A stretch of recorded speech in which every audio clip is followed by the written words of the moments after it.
राधे राधे, हरे कृष्णा। आप सभी को योगिनी एकादशी की हार्दिक शुभकामनाएं।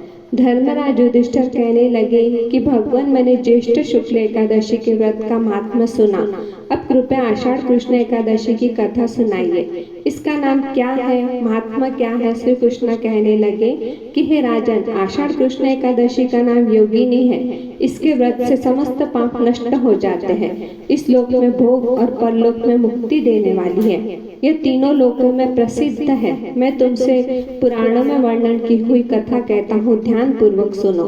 स्वर्ग धाम के अलकापुरी नामक नगरी में कुबेर नाम का एक राजा रहता था। वह शिव भक्त था और प्रतिदिन शिव की पूजा किया करता था। हेम नाम का एक माली पूजन के लिए उसके यहाँ फूल लाया करता था। हेम की विशालाक्षी नाम की सुंदर स्त्री थी। एक दिन वह मानसरोवर से पुष्प तो ले आया, लेकिन कामासक्त होने के कारण वह अपनी स्त्री से हास्य विनोद तथा रमण करने लगा। इधर राजा उसकी दोपहर तक राह देखता रहा। अंत में राजा कुबेर ने सेवकों को आज्ञा दी कि तुम लोग जाकर माली के न आने का कारण पता करो, क्योंकि वह अभी तक पुष्प लेकर नहीं आया। सेवकों ने कहा कि महाराज, वह अपनी पत्नी के साथ रमण कर रहा होगा। यह सुनकर कुबेर ने क्रोधित होकर उसे बुलाया। हेम माली राजा के भय से कांपता हुआ उपस्थित हुआ। राजा कुबेर ने क्रोध में आकर कहा, अरे पापी, तूने मेरे परम पूजनीय ईश्वरों के ईश्वर श्री शिवजी महाराज का अनादर किया है। इसीलिए मैं तुझे शाप देता हूँ कि तू स्त्री का वियोग सहेगा और मृत्यु लोक में जाकर कोढ़ी होगा। कुबेर के शाप से हेम माली का स्वर्ग से पतन हो गया और वह उसी क्षण पृथ्वी पर गिर गया। भूतल पर आते ही उसके शरीर में श्वेत कोढ़ हो गया। उसकी स्त्री भी उसी समय अंतर्धान हो गई। मृत्यु लोक में आकर माली ने महान दुख भोगे। भयानक जंगल में जाकर बिना अन्न और जल के भटकता रहा। रात्रि को निद्रा भी नहीं आती थी, परंतु शिवजी की पूजा के प्रभाव से उसको पिछले जन्म की स्मृति का ज्ञान अवश्य रहा।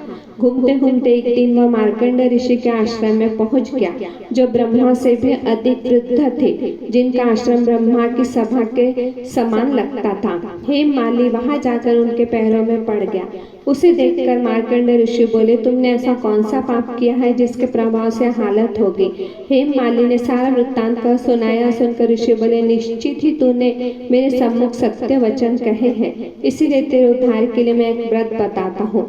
यदि तू आषाढ़ मास के कृष्ण पक्ष की योगिनी नामक एकादशी का विधि पूर्वक व्रत करेगा तो तेरे सब पाप नष्ट हो जाएंगे। यह सुनकर हेम माली ने अत्यंत प्रसन्न होकर मुनि को साष्टांग प्रणाम किया। मुनि ने उसे स्नेह के साथ उठाया। हेम माली ने मुनि के कथनानुसार विधि पूर्वक योगिनी एकादशी का व्रत किया। इस व्रत के प्रभाव से अपने पुराने स्वरूप में आकर वह अपनी स्त्री के साथ सुख पूर्वक रहने लगा। भगवान कृष्ण ने कहा, हे राजन, यह योगिनी एकादशी का व्रत 88,000 ब्राह्मणों को भोजन कराने के बराबर फल देता है। इसके व्रत से समस्त पाप दूर हो जाते हैं और अंत में स्वर्ग में प्राप्त होता है। बोलो राधे राधे, हरे कृष्णा।